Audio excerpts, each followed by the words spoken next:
राधिका मामले को लेकर लगातार कई खुलासे हो रहे हैं। पुलिस मामले की छानबीन में जुटी हुई है। अब इस मामले पर विदेश कनेक्शन भी देखने को मिल रहा है। बता दें कि राधिका के विदेश जाने की बात सामने आई है। सोशल मीडिया पर राधिका की कोच अजय यादव के साथ व्हाट्सएप चैट वायरल हो रही है।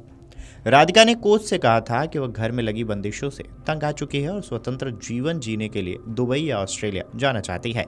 राधिका ने अक्टूबर-नवंबर तक विदेश जाने की योजना बनाई, लेकिन उसके पिता दीपक ने इस बारे में अनुमति नहीं दी थी। राधिका ने व्हाट्सएप चैट में कोच अजय से कहा था कि इधर काफ़ी पाबंदियां हैं और वह जिंदगी को एंजॉय करना चाहती है। कोच ने राधिका को चीन जाने के लिए प्रस्ताव दिया था, लेकिन उन्होंने खाने पीने की समस्या की बात कहकर मना कर दिया। हालांकि राधिका यादव की बढ़ती आर्थिक स्वतंत्रता और उसके टेनिस प्रशिक्षण को लेकर उसके पिता दीपक यादव नाराज रहे थे।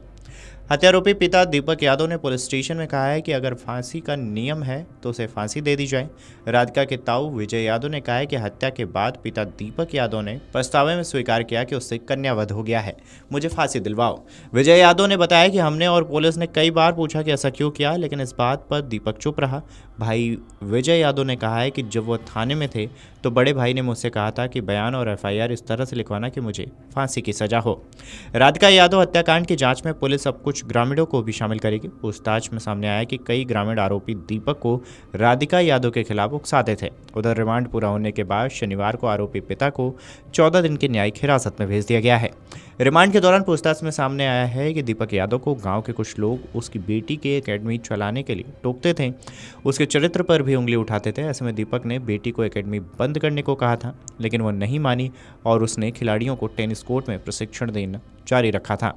आपको बता दें कि पिछले 15 दिनों से बाप और बेटी के बीच एकेडमी बंद करने को लेकर विवाद चल रहा था और यही विवाद इस घटना का कारण बना है। सोसाइटी अध्यक्ष पवन यादव ने बताया है कि दीपक ने अपने परिजन से कहा कि कन्या को मारकर पाप हो गया है। परिजनों के सामने दीपक ने बेटी राधिका को गोली मारने पर अफसोस जताया है। रिमांड के दौरान भी पूछताछ में दीपक यादव ने बताया है कि बेटी के बारे में ग्रामीणों के टोकने पर वह काफ़ी परेशान रहता था और इसी परेशानी के कारण उसने अपनी लाइसेंसी रिवॉल्वर से रसोई में खाना बना रही बेटी राधिका की गोली मारकर हत्या कर दी। ये तो सबसे बड़ी दुख की बात है कि अपना पेड़ अपने हाथ से कटना पड़ गया,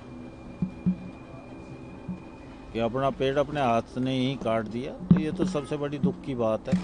हम सबको इस चीज़ का दुख है और हमें इस चीज़ को अच्छा नहीं मानते। खुद उसके पापा को भी बाद में हरकत करने के बाद उसे भी दुखी है। वो भी बार बार ये कहता रहा भाई मेरे से कन्यावध हो गया, मेरे को फांसी दिलवा दो। ऐसा थाने में भी कहा उसने कि मेरी ऐसी रिपोर्ट बनाओ कि जो मेरे को कानून फांसी चढ़ा दे। सर जब की घटना है आप कहाँ थे सर? आप जब पता चला कैसे, कब पता चला आपको? घटना का पता होता है कौन सी घटना किस टाइम घटे? नहीं सर। मैं अपने घर था, वो अपने घर थे। तो जैसे शोर सुना, जब भागे देखा तो फटाफट बेटी को ये उसका चाचा ले गया हॉस्पिटल में। मैं फिर दीपक से मिला, रे क्या हो गया? मेरे को तो ये भी नहीं पता चला था कि दीपक ने मारी है। जब उसने खुद ही मेरे को बताया भाई मेरे से ये हरकत हो गई। इस मामले में सबसे बड़ा सवाल अभी भी यही है कि आखिर ऐसा क्या हो गया कि पिता को अपनी ही बेटी पर गोली चलानी पड़ी? क्या कुछ उस वजह के बारे में आप बता सकते हैं? उस चीज़ का सिर्फ दीपक के अलावा कोई भी नहीं बता सकता। कुछ आपकी बात हुई? खूब हमने पूछ लिया, खूब पुलिस वालों ने भी पूछा, उन्होंने भी खूब उससे पूछा कि भाई बता दे। कह लगा जी बस मेरे से कन्यावध हो गया और मेरी रिपोर्ट बस वही रिपीट एंड रिपीट कि मेरे को फांसी दे दो। क्योंकि जब हमने लोगों से बात की तो उन्होंने कहा कि हमेशा साथ रहते थे, पूरा बचपन से लेकर अब तक उसको यहाँ तक पहुँचाने में बहुत बड़ा हाथ, या लगभग पूरा हाथ उनका रहा था। बिल्कुल बहुत हाथ रहा उसका।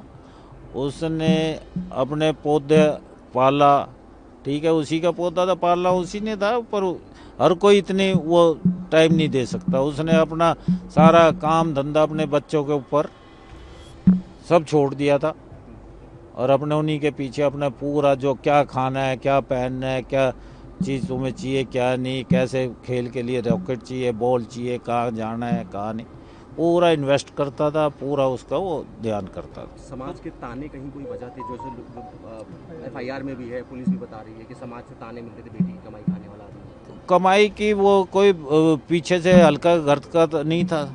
सोने की चम्मच नहीं तो चांदी की चम्मच लेके तो पैदा हुआ था वो।